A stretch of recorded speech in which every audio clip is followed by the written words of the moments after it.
আজকে আমি যাবো দিলীপ কাকুর কাছে ফুচকা খেতে। ইয়ে, তো আমি এখানে দেখো পৌঁছে গেছি, অটো করে আমি চলে এসেছি।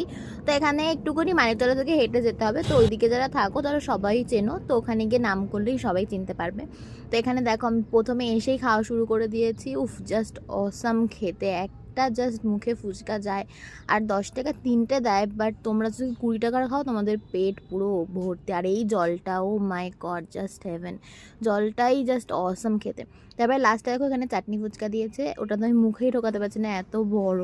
তারপরে আরও খেয়েছিলাম এখানে হচ্ছে দই ফুচকা। তো দই ফুচকাটাও হেভি সুন্দর খেতে। দইটা হচ্ছে কাকু নাকি বাড়িতেই পাতা। আর এখানে হচ্ছে পাপড়ি চাট, দেখো পাপড়িগুলো সেটা খুব সুন্দর খেতে, যে পাপড়িগুলো ওটাও বাড়িতে বানায় কাকু, তো খুব ভালো খেতে।